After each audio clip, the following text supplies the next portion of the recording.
I'm going to do the same thing.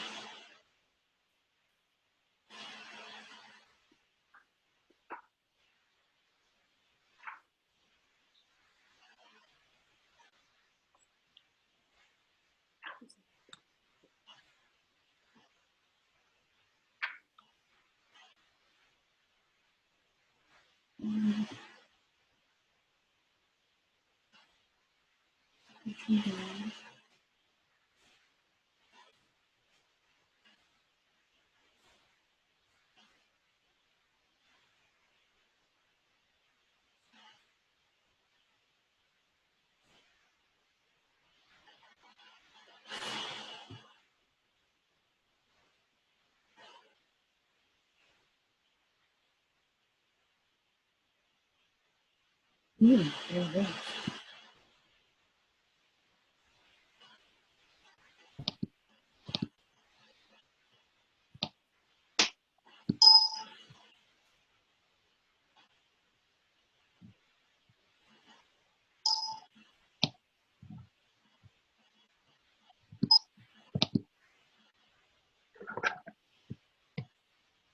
So cute. Aww. She wanted to say hi. She's adorable.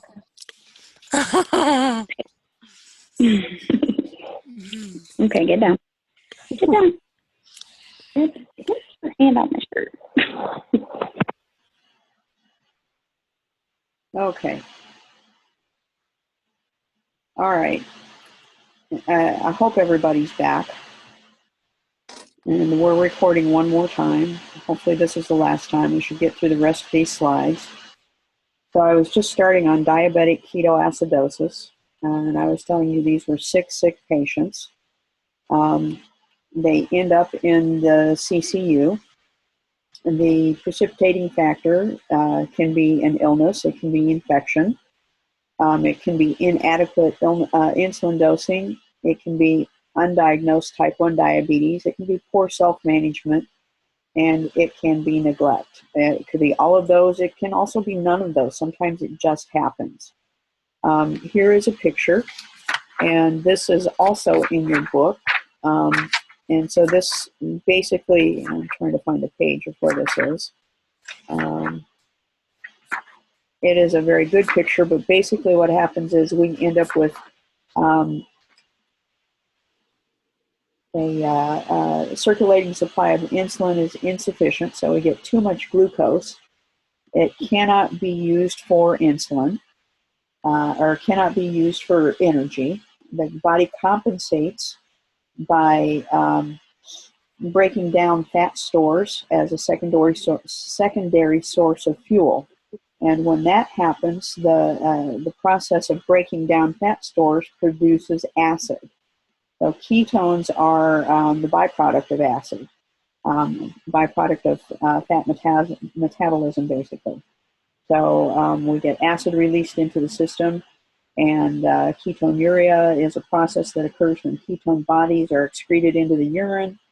And this gets the electrolytes out of order, and so we've got too much sugar in our system. Now we've got too much acid in the system. Our insulin deficiency impairs protein synthesis. This causes an excess of protein degradation, and it results in nitrogen loss from the tissues. And we just start going downhill. It's like one bad thing happens, and the next bad thing happens, and it spirals downhill, and this will kill people if we don't fix it. So basically, people present very sick. They are dehydrated. They're electrolyte depleted. They're usually sodium depleted, potassium chloride, magnesium. Their electrolytes are out of whack. We will admit them to the intensive care unit with dehydration. They'll show up with poor skin sugar, dry mucosal membranes, tachycardic, orthostatic hypotension.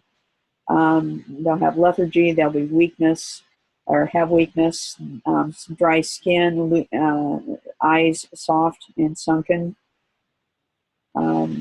They will complain of abdominal pain. They'll have anorexia, nausea, vomiting. They'll have Kussmaul respirations, those rapid, deep respirations with dyspnea.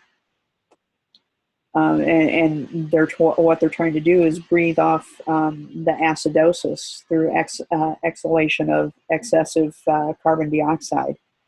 They'll have a sweet, fruity breath smell, and their blood glucose will be high, usually 250 or higher, sometimes much higher.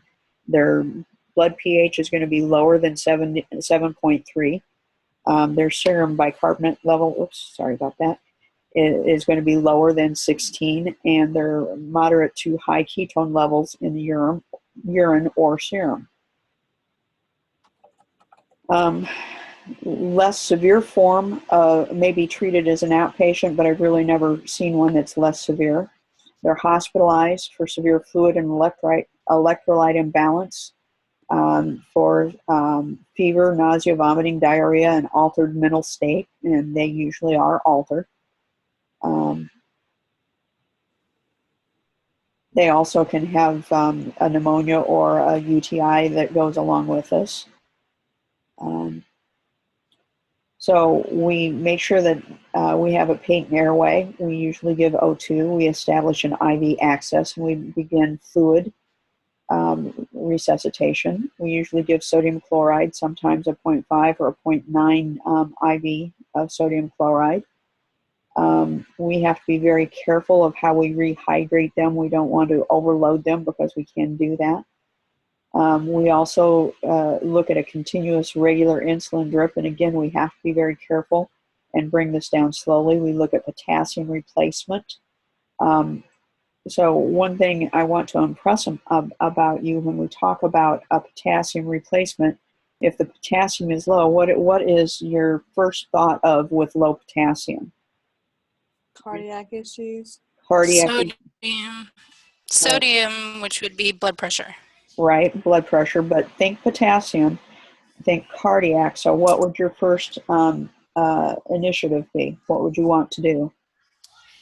First intervention before you do anything. You want to assess for edema and... How would you check cardiac? Assess heart rate and blood pressure.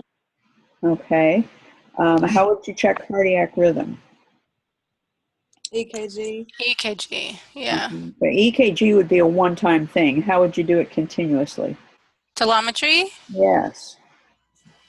And the words to that is I would monitor the patient. I would do cardiac monitoring. Oh, okay. Okay. So that's what you're looking for. You want to do cardiac monitoring. Okay.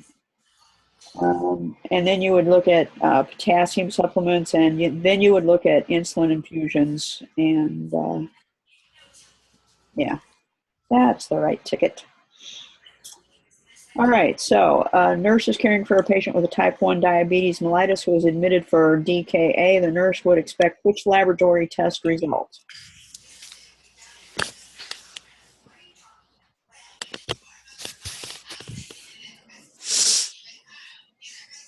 Hypokalemia. Right. I think we can rule out fluid overload. We already know we can rule out hypoglycemia. And we can rule out hyperphosphatemia because we know everything is going to be low. So hypokalemia is left. Good. Okay. All right. What assessment must be made before giving IV potassium?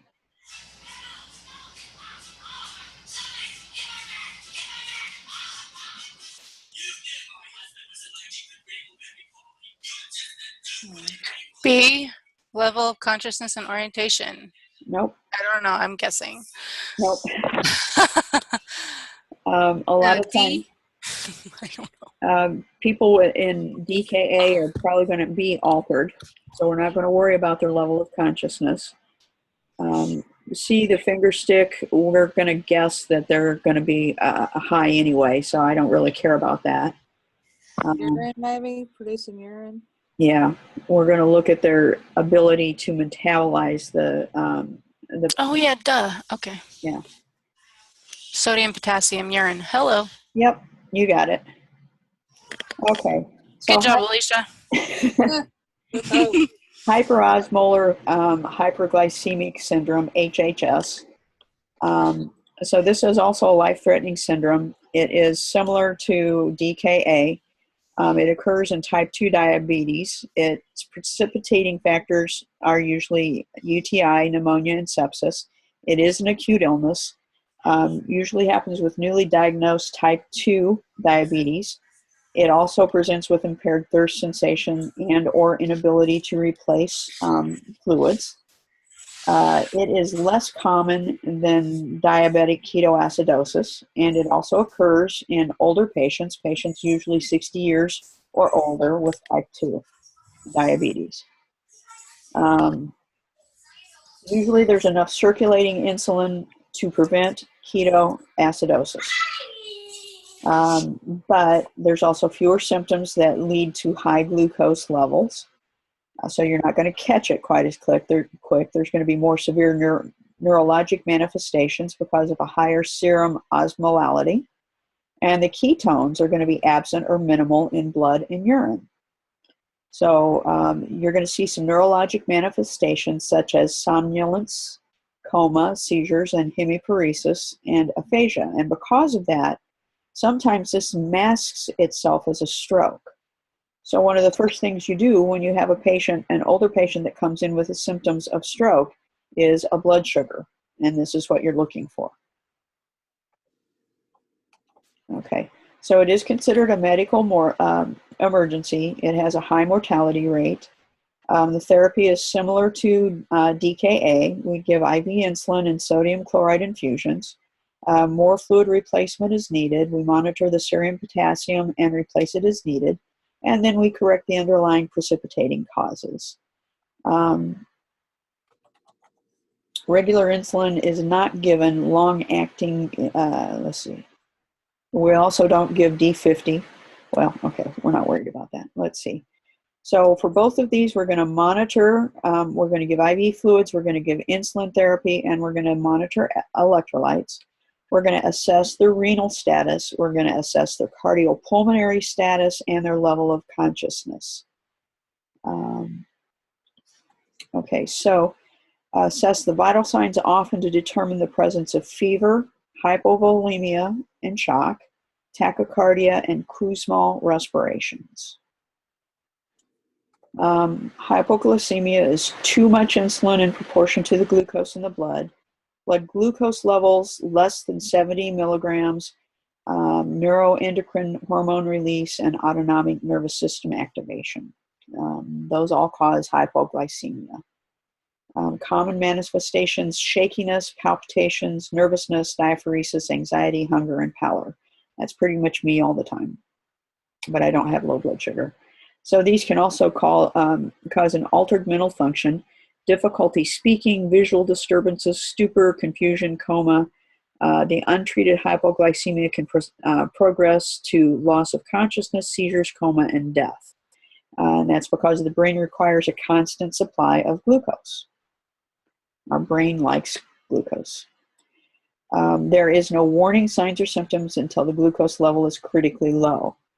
Related to autonomic neuropathy and lack of counter-regulatory hormones, patients at risk should keep blood glucose levels somewhat higher. So if you know this happens to you, keep your blood sugar up. I don't think anybody does this on purpose. Causes: too much insulin or oral hypoglycemic agents, too little food, delaying time of eating, too much exercise. Symptoms can also occur when high glucose levels fall too rapidly, and that one's kind of important. A hypoglycemic symptom may occur when a very high blood glucose level falls too rapidly. So if someone has a glucose level of 300 and it falls quickly to, say, 180, they may get the symptoms of hypoglycemia. Okay, so we check the blood glucose level. If less than 70, we begin treatment. If more than 70, we investigate further for causes of the signs and symptoms. If monitoring equipment is not available, treatment should be initiated. So treatment is a rule of 15. Consume 15 grams of simple carbohydrates. That could be a fruit juice or a regular soft drink. Then we recheck the glucose level in 15 minutes. If it's still less than 70, give another 15 grams of carbohydrates. We avoid foods with fat because that decreases the absorption of sugar. We avoid overtreatment, and then we give a complex carbohydrate after the recovery, such as crackers or peanut butter, because we know that that simple carbohydrate is going to be metabolized, and we're going to need something to kick in afterwards. So here's a trick question for you. If the first treatment with orange juice isn't successful, what do you do on the second reassessment? I mean, I would give a piece of candy, but check their blood sugar and then maybe give them something else. Or I don't know. Yeah, you try something else. Okay. So in an acute care setting, you can use 50% dextrose and do that as an IV push. And if the patient is not alert enough to swallow, you can give glucagon 1 milligram or IM or subcutaneously. I've never had to give it IM or subQ. Which symptom requires immediate intervention during a hypoglycemic episode?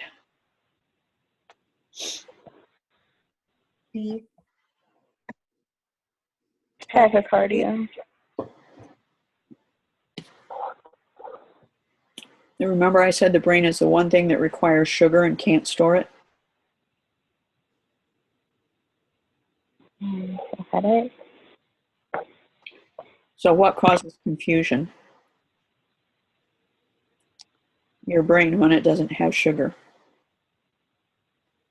Okay, so you said the brain is the one thing that needs sugar and can't store it? Right. Okay. So how would that go with ABCs? You would assess and find someone that's not normally confused. Okay. So glucose is necessary for the brain to function. And So confusion. that would be an assessment Right. ABC? Right. Okay. Confusion is a marker of severe hypoglycemia, and it needs an immediate intervention. Okay. If we're hungry, we just turn into, what's her name? The irritable lady. What? Yeah. Why wouldn't it be tachycardia? Well, we can treat tachycardia, but confusion indicates something bigger than that. Okay. Hold on a second. Yes. Hey, I'm still in class. No. All right. Bye. Okay. All right. All right. Moving on. Chronic complaints. We've talked a lot about some of these. We've talked about the eye things, retinopathy, cataracts, blindness. We've talked about toes. We're going to talk about coronary artery disease and all kinds of different things. Damage to the blood vessels, secondary to chronic hyperglycemia, leading causes of diabetic-related death, macrovascular and microvascular causes. Basically what happens is when you get too much sugar in your blood, the sugar molecules are sharp. If you think about in chemistry, the way molecules are formed, sugar molecules have sharp edges. And when they get into your vascular system and they get down into the capillaries, they cause little nicks and scrapes, and those all heal with scar tissue. And the scar tissues get thick, and then blood can't get through. And that's what causes decreasing circulation. And that's part of the vascular complications that go along with diabetes. Wow. So we want to decrease large and medium size. The diseases of large and medium sized blood vessels are the macrovascular complications. We know that there's a huge component of cardiovascular, cerebral vascular, and peripheral vascular disease. So stroke, heart, and then vascular disease down in the legs are components. And then we also know that by decreasing our obesity, our smoking, hypertension, and high fat intake, and increasing exercise, we can reduce our risks. We also want to screen and treat for hyperlipidemia with microvascular thickening of the vessel membranes and capillaries and arteries. So we talked about a couple of weeks ago about retinopathy. Neuropathy is losing the feeling in our fingers and our toes and our feet. And dermopathy is in the skin. And usually these appear 10 to 20 years after diagnosis. And all of this is related to hyperglycemia. Let me back up a minute. We talked about this when we talked about the eye. What's one of the things that you want to recommend to a new diabetic right away when we talk about eyes?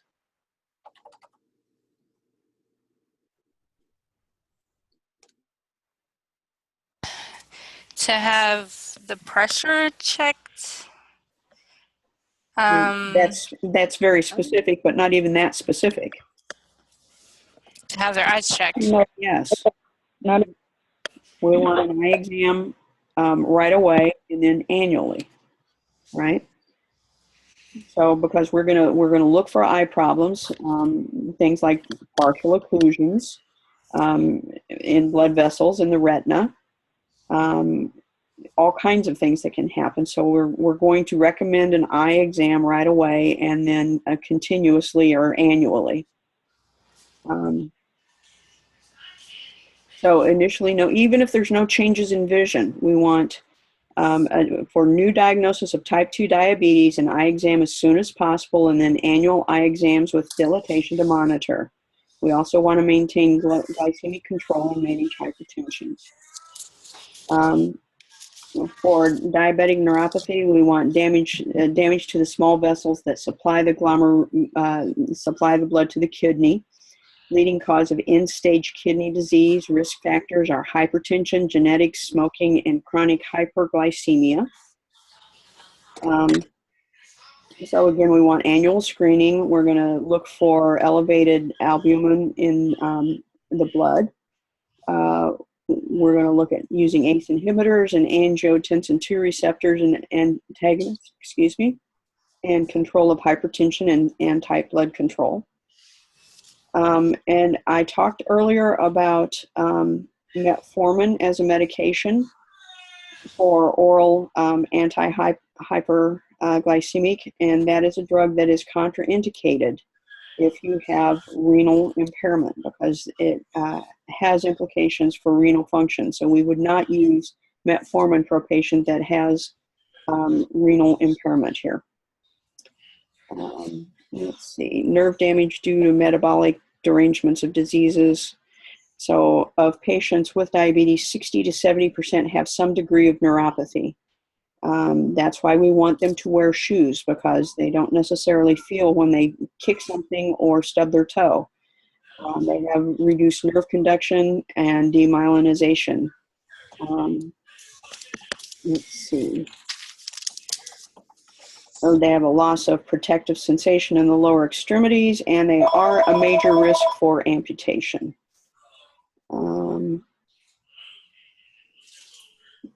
Okay. So this distal systemic polyneuropathy, most common form, it affects hands and or feet bilaterally. It's a loss of sensation, abnormal sensations, pain and or paresthesias. It appears as, can be described as burning, cramping, crushing, or tearing. It's usually worse at night, and it may be all the time. That's why you see drugs like Cymbalta and Lyrica are two big drugs that are used for this kind of thing. People talk about feeling like they're walking on pillows or their feet are numb. And think about that if they're driving. How do they feel the gas pedal and the brake? And this also, it can lead to partial loss of sensitivity when they touch things. It's a terrible, terrible disease. Here's the picture. This person apparently didn't even know that he had a sore on his foot, and look what has happened. Never had pain. So treatment for these things: type blood glucose control, drug therapy, topical creams, tricyclic antidepressants, selective serotonin and norepinephrine reuptake inhibitors, and anti-seizure medications.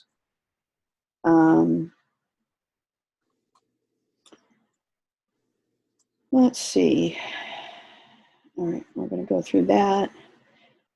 Autonomic. Okay, so this talks about sexual functionality, and erectile dysfunction is one of the big factors in this, and that's why we also have drugs like Cialis is one that you see advertised. Because this is not a disease of the elderly, this is a disease that affects many people from young to old. It also shows us a decreased libido and vaginal infections. It is of both male and female. It also can cause neurogenic bladder and urinary retention. It can lead to the need for self-catheterization. Let's see, clotting abnormalities, and smoking increases the risk. So stop smoking if you smoke. Okay, this talks about testing, this microfilament screening. And what that is putting a thread or some type of a microfilament under the foot and then pulling that out to see if the person feels that. That was interesting. I had not heard of that before. That's what microfilament screening is. So peripheral artery disease is a decreased blood flow, a decrease in wound healing, and an increased risk for infection.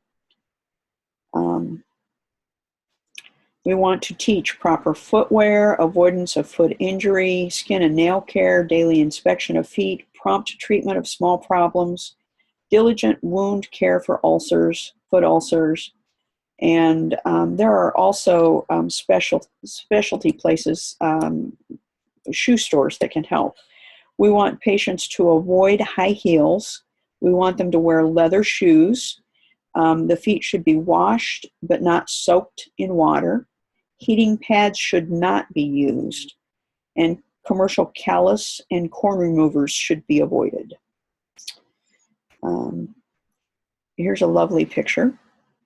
What once was 5 toes is now 4. A before and after amputation picture. And chronic skin problems, diabetic dermopathy, most common. I'm going to skip this. That's in your book, but there's a picture of it. I've not seen this, honestly. Persistent infections, probably because healing is slow, is a problem. We treat them vigorously. We also teach hand washing, and we want flu and pneumonia vaccinations. That's big. We want to teach glycemic control, increase the hypoglycemic unawareness, functional limitations, and renal insufficiency, and encourage diet and exercise. And let's see. Okay. Was that it? Was that the last one? It was. Yay, I made it. Okay. Awesome. Sorry that took so long. All right. That was really helpful. Thank you. You're welcome. So tomorrow night you've got Miss Windmiller. I will be there. I'll be in the back working. And then do we have a test the following week? Is that what the schedule says? I think it's the following week after The next. week after that? Okay. I don't know. Right. So Don't rush it. Oh, Lord. if you guys have questions, email. I'm going to see if I can't get this downloaded and put on a YouTube site, and I'll send that out to everybody. Let me know if you can get that. This is the first time I've tried doing that. Yeah, because then I can listen to it in the car. That'd be great. Yeah. Yeah. Okay. What do we have to do to make this happen on Wednesdays for the most part? Is that possible? We could cover more ground, you think? You like this better? Oh my I gosh, feel like yeah. it's more informative, yeah. Okay. I don't know what it is. It's totally different. It's just, wow. Very interesting. Okay. Well, I'll talk to Miss Windmiller and see what she thinks. Okay. I'm gonna agree. I like this a lot better too. This